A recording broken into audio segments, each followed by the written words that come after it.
So during my sabbatical this spring, while visiting my mother, I went exploring small villages in the south of England to learn more about the UK Unitarians. Villages with beautiful 16th century cottages, village greens, the requisite tea shops. If they had nothing else, they had tea shops. And the kind of church tower that Sam showed earlier that you can see from 3 fields away, calling everyone in the parish to the local Church of England on a Sunday morning. But try as I might, I had a hard time finding the Unitarians. Until tucked down a small lane or behind a hedge or stone wall, almost invisible if you weren't looking for it, I kept finding these other buildings, meeting houses. Small, plain, no steeple, no stained glass announcing itself to the road. Instead, they looked like ordinary houses. But if you looked closely, you'd see a small sign out front saying Unitarian. Shh. Because after the Reformation, England had settled on one official church, the Church of England, and you were expected to belong to it. And if you didn't, you were considered a heretic. You could lose your position at a university, you could lose your income, and in earlier centuries, you would lose your freedom or even your life. The people who refused to conform came to be called dissenters and nonconformists. Not only Unitarians, but also Quakers, Baptists, Congregationalists, Presbyterians, Protestants of all kinds, all of them worshiping outside the state church at real personal and legal risk. Many met in private houses before they were ever able to build anything at all. And when they finally did, they built inconspicuous meeting houses rather than churches because that's what the law and their neighbors would tolerate. A church was for the established faith. A meeting house was for the nonconformists, and they didn't want to draw too much attention to themselves. Early Unitarians, of course, as many of you know, were influenced by Socinians and Unitarians in Transylvania, whom I talked about last week, and also Poland. But many non-Trinitarians, later known as Unitarians, were persecuted and imprisoned for their beliefs for hundreds of years. So the reason these meeting houses were built rather than churches had little to do with aesthetics and almost everything to do with courage, vision, and persistence in spite of persecution. It was only in 1813, with the doctrine of the Trinity Act, that it became legal to be Unitarian in the UK. So that's when bigger churches I visited, like Roslyn Hill in London and the Brighton Church, were built. Here you see Roslyn Hill looking like a beautiful Church of England, and it has stained glass, but very specific Unitarian stained glass, which was built 1865, I believe. But the UK Unitarian congregations that I visited in the small towns of Ditchling, Lewes, and Godalming were relegated to meeting houses. So, as you might imagine, it's hard for many British Unitarian congregations to get known. It's less of a PR issue and more that you wouldn't even know that they existed. So first I visited Ditchling, a picturesque little hamlet in East Sussex. The meeting house is not viewable from any street, and it needs to be approached via a tiny walking path called a twitten, which is literally a path between houses. You'll see right there. The church is on the right, but there's no street there, no parking spaces, nothing like that. It was built for the General Baptists in 1650, and along with other Baptist chapels, it became Unitarian in the mid-1700s. Here's the Ditchling Meeting House. On the right is the meeting house. Walking into that tiny meeting house, surrounded by fields of graves in which many of the dissenters had been buried, the history felt palpable. And apparently, a number of its members were even buried under the church floor. You wouldn't be able to tell there, but they are under that church floor. there was history oozing out of every wall, window, and stone, and I felt a sense of awe for the generations of brave souls that had come before. There was even a secret door on the left that led to the adjoining house built in 1672, where ministers and their families lived for centuries, though now they rented out as their main source of income. Because with 5 to 10 members, you don't get a lot of income coming in. And then I learned that UK congregations don't actually hold offerings during their service, wanting not to impose. It's very British. They simply place a plate surreptitiously at the exit door, hoping that people will contribute. And I found myself smiling about the English reserve and then worrying, because their reluctance to ask anyone to give made me wonder whether a community can survive if everyone assumes someone else will keep the doors open and they never ask for help. And what I saw was congregations really struggling. Lovely buildings, but very few people in them. After Ditchling, I spent some time exploring the Sussex town of Lewes, known for its nonconformists and dissenters even today. And that's where I found tributes to the English-American founding father, Thomas Paine. You see the plaque right there. Most people know him from Common Sense, the pamphlet that turned colonial grumbling into a vision for outright independence. But fewer people know that before any of that, Paine spent 6 years in the small English town of Lewes, working as an excise officer and lodging above a tobacco shop in a building called Bull House. To the left is Bull House. And I stood outside it on the high street in Lewes. And the building has a really strange history. In the late 1600s, a Unitarian minister named Thomas Barnard bought the property and split it into two. The front on the left became Bull House and was the inn where Paine lodged. And the back, that you see where that blue door is, became Westgate Chapel, a dissenting congregation with its own ministers, its own elders, and its own small lending library. Paine wasn't just living next to, this is the back of that building, and you can see the chapel there. So it was hidden, you wouldn't see, it looked even a bit churchy. Paine wasn't just living next door to that chapel, he was living in the other half of the same building. His brother-in-law was the minister there, his father-in-law was an elder, and it was during those Lewes years, arguing late into the night at a local debating club called the Headstrong Club, that he sharpened the convictions that would later become part of the US founding documents. 2 years after leaving Lewes, Paine sailed for America, and within a year of arriving, he published the pamphlet that helped light a revolution called The American Crisis. The dissenting spirit that the Bull House and Westgate Chapel had inspired in him crossed the Atlantic and found a much larger vision. I really wanted to see that chapel inside and experience some of what he might have felt. But sadly, I couldn't. You'll see a sign there describing Westgate Chapel. The Unitarians who still call Westgate Chapel their spiritual home, unfortunately no longer meet there. Sadly, a former board member went rogue and took control of the building, evicted the Unitarian congregation, and turned it into a venue for private hire, film nights, folk music, and wedding receptions. And that's what those signs describe. Yeah, so the congregation that grew out of Barnard's dissenting tradition, the same tradition that shaped Paine, now meets instead in a borrowed Church of England hall a few streets away. And needless to say, they are heartbroken, and they spend a lot of their time, energy, and resources trying to get their chapel back.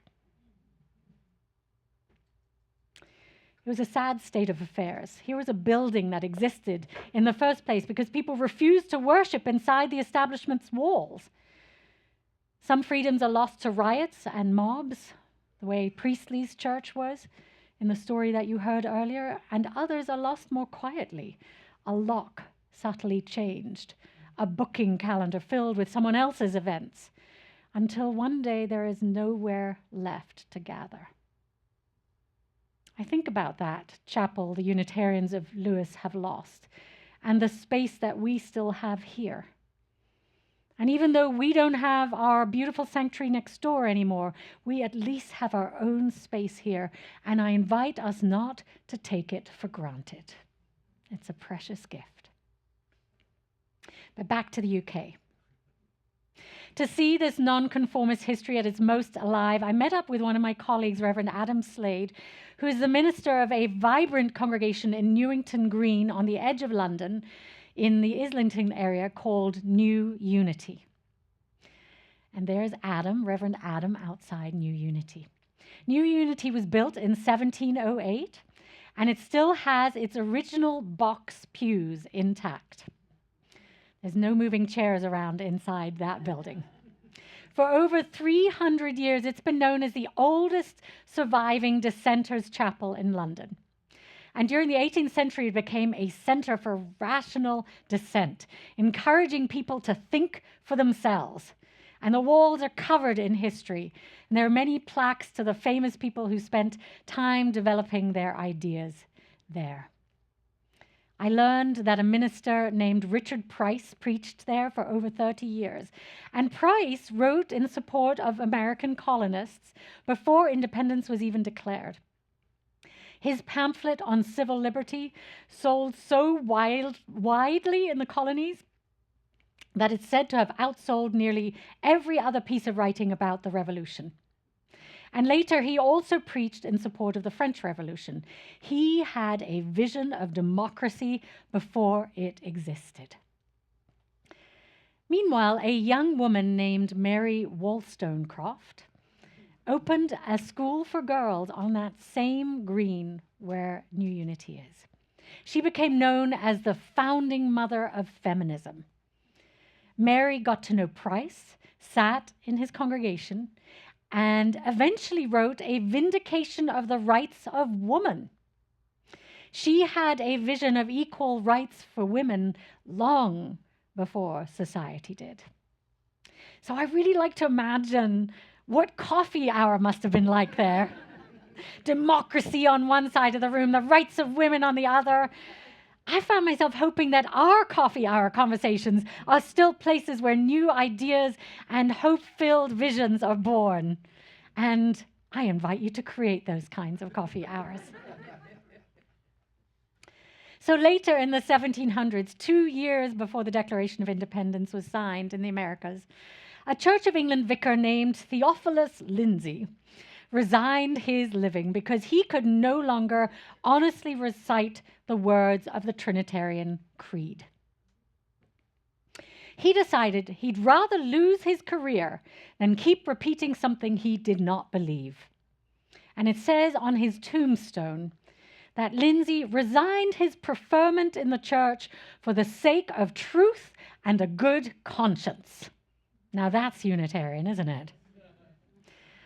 But of course, freedom of conscience and speech rarely come without cost. And Lindsay paid for his heresy with his career and his pension. But he decided that his ministerial integrity and authenticity were worth it.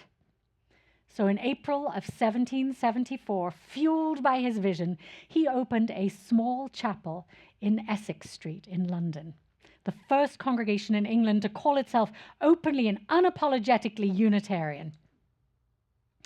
200 people came to that first service, and a fellow dissenter named Joseph Priestley, and sitting quietly in the pews too was Benjamin Franklin.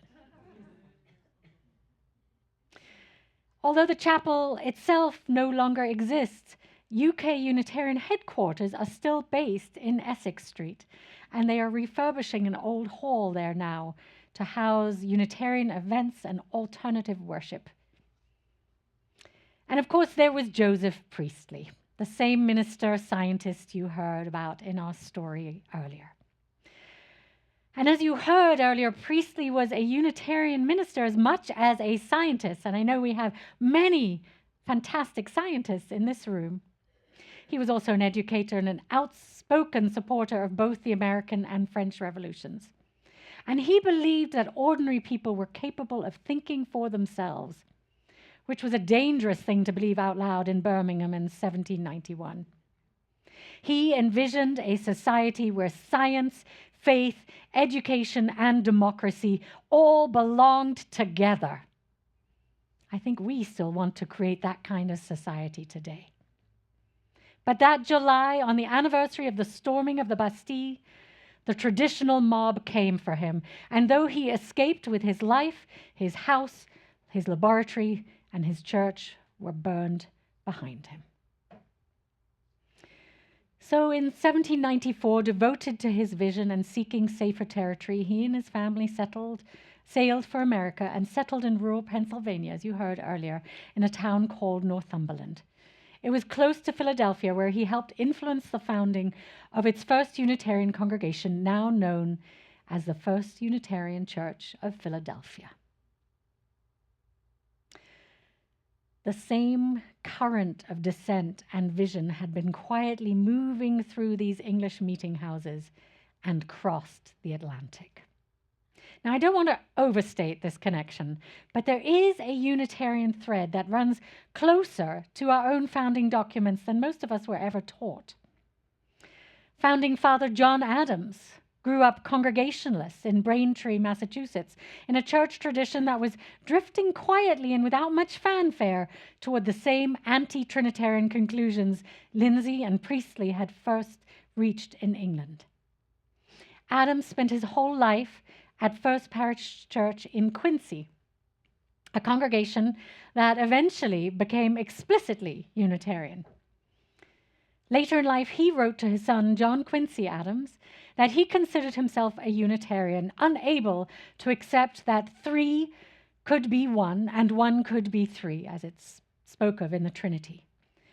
And he's buried today in a crypt beneath that same Unitarian church, together with his son, in what is now known as the Church of Presidents. Meanwhile, Thomas Jefferson never joined a Unitarian congregation, but in his own letters, he called himself a Unitarian too. When he had the chance to attend a Unitarian service, he preferred it to anything else on offer. And he even predicted in 1822 that Unitarianism would eventually become the dominant faith of America. So right. Sadly, he was wrong about that. Although we can always keep working on that and keep hoping, right? Because I think we are a faith of this time. Interestingly, both presidents, John Adams and Thomas Jefferson, died on the 4th of July, 1826, exactly 200 years ago yesterday. And it made me reflect on the Declaration of Independence, which is, of course, not a Unitarian document, but the same insistence on the freedom to think for yourself, the same refusal to let a distant authority dictate the shape of your conscience, was moving through Newington Green and Essex Street, as well as Philadelphia and Boston, at almost exactly the same historical moment. And then, of course, it shows up a generation later in William Ellery Channing and in Theodore Parker, and then Ralph Waldo Emerson, and eventually in us. But back to the old meeting houses in the UK. Here was another one, standing inside those humble buildings this spring, this one with its minister in Godalming. I started to see them differently. They aren't relics. They're evidence. Every worn pew, every uneven paving stone, every plain pulpit with no gold on it anywhere exists because somebody decided they would rather not compromise their beliefs despite the implications. And in each of those tiny congregations today was a handful of faithful people keeping a building and a congregation alive. Those congregations have survived because generation after generation, somebody has quietly said, I'll unlock the doors this Sunday and I'll make some tea. And somebody balances the accounts and somebody repairs the leaking roof. And somebody kept believing that this tiny chalice flame in this tiny chapel matters. Interestingly, some of the trustees weren't even members of the congregation, but they believed in the importance of maintaining the building as the historical evidence of dissent and vision. So what's made these congregations survive isn't their theology, nor their numbers, or their money. It was ordinary people showing up, generation after generation, refusing to let the flame go out on their watch. Now that's dedication. And I watched as 1 or 2 volunteers worked countless hours, almost like another full-time job, just to keep things going in these tiny congregations. And it was deeply touching. So here's what I think Lindsay, Priestley, Price, and Wollstonecraft all understood, and what I think they'd want us now in 2026 to remember.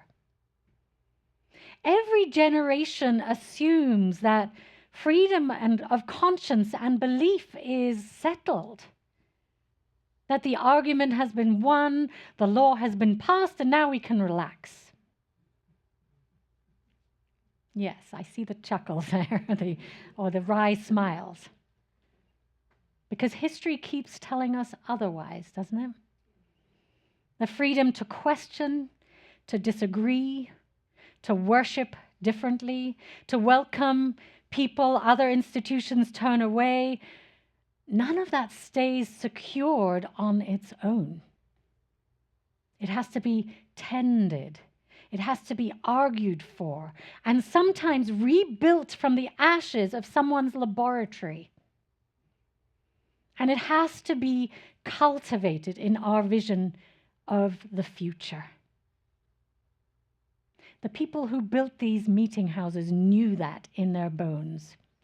So, my friends, as America celebrates 250 years since the Declaration of Independence, we've been hearing a great deal about societal greatness and freedom. But I find myself this week equally grateful for a quieter freedom that came of age at the very same moment. The freedom to search, the freedom to question, the freedom to change our minds, to follow our own conscience, even when it leads somewhere inconvenient or perhaps dangerous, and to advocate ongoingly for our freedoms and democracy. And that freedom didn't begin in Philadelphia. It was carried there by refugees, by immigrants, and heretics who'd already paid for it once in England and other parts of Europe. Nonconformists who were willing to keep paying for it in a new country that wasn't entirely sure what to make of them either. So here's what I want you to carry out the door with you today. We didn't invent this tradition. We inherited it. The freedom of conscience we practice in this room on Sunday mornings was hard won. One refusal at a time by people who paid for it with their careers, their safety, sometimes their homes and lives. And this freedom only stays ours as long as we keep choosing it out loud together. And it only stays ours if we nurture its flame as spiritually courageous people who transform the world with justice and compassion and with care and determination. One day, hopefully, future generations will inherit Chalice, just as we inherited Ditchling and Godalming and other little meeting houses hidden down country lanes. My friends, may we be worth inheriting from. And may we continue to carry our free tradition forward with courage, with persistence, and intent. May it be so.